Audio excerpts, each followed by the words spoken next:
everybody. How you doing today? My name is Michael Anthony Whitstone. And I'm Greg McManus. We are here to explain about ladder safety. Specifically, step ladders. A lot of times you use a lot of extension ladders, and the safety rules still apply. There's certain things that are different, but today we're going to cover step ladders. An example, this bad boy back here. Alright.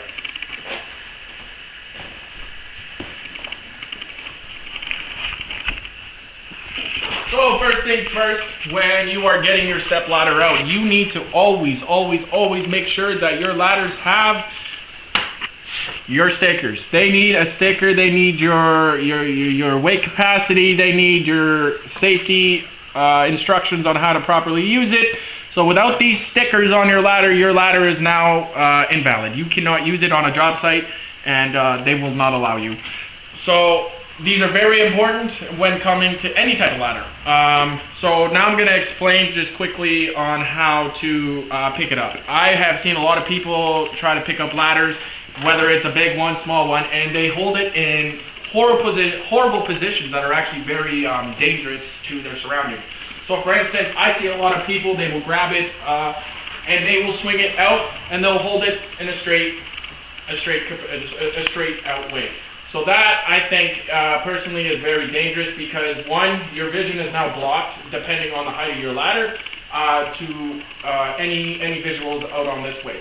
So when you are walking and you are swinging as you are talking, you are now able to hit anybody and anything, any cords, if somebody's carrying materials and they can't see you and you smack them with the ladder, and it just turns out to be a very bad spot for everybody. So when you are actually picking up a ladder, when it comes to the bigger ladders, obviously everybody knows when it comes to big ladders, you need 2 people, if not 3. So when it comes to ladders like this, you need to be able to pick it up as close to your body as you can, pick it up, kick it over your shoulder, and carry it like this. That way you are not now able to hit anybody when you are turning and when you are walking with your ladder.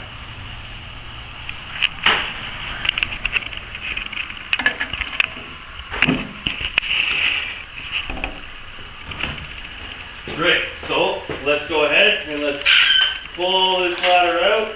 Standard step ladder. Push these down. You always want to make sure when you're setting up a ladder, I can see here the floor is not quite level. If now we have an option, we can go ahead and we can set this up. I can see that ladder has no wiggle to it. So that's obviously on good footing. So what you need to look at is again, come back to your label, you need to look at that weight capacity. You need to look at how much your own body weighs, and you also need to incorporate the weight of anything you're carrying up the ladder. This particular ladder has a 250-pound capacity. Obviously, I need to look at my weight, and I need to look at the weight of anything that I'm going to be carrying up the ladder, and I can't exceed that 250 pounds. This particular ladder, that's a relatively small weight capacity. This is just a small, home-grade, fiberglass ladder, Canadian Tire. You can see the maximum sign. So it's a very basic ladder that is a small capacity. However, for anything around the house, basic things, this ladder is still quite sufficient. So when we get it on solid footing, so we're actually going to be doing something up here, just to incorporate it into the example. So we'll move it to about here, and again, make sure that it's not wobbling. Because you don't want to be standing on an unsecure ladder when doing any task. You got to make sure you got good footing, otherwise the ladder could tip.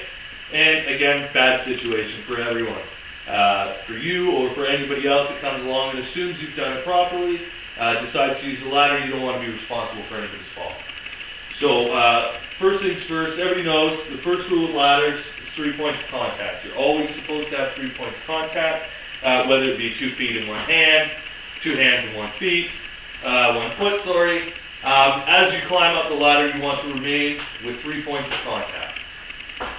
Top of that, this particular ladder has 1, 2, 3, 4, 5 steps, and the top.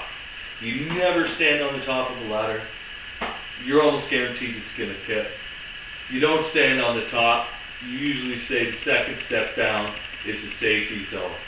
So when you're doing a project, you want to make sure that if this is 10 feet, I want to pick a ladder that's about a meter shorter just to give myself the working space. Obviously, if this ladder went all the way up to this cross beam up here, that would restrict my working area, and that's usually when people start to do other things they shouldn't do.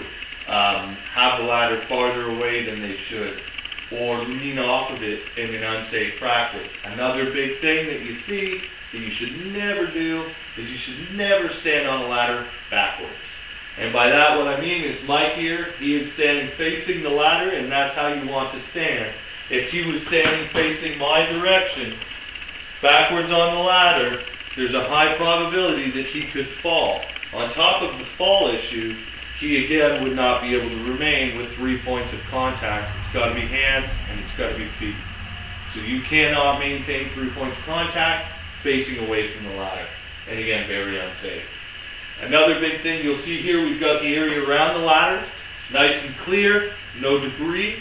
On a job site, you know, it's very often you see odd things on the ground, whether it be random nails that somebody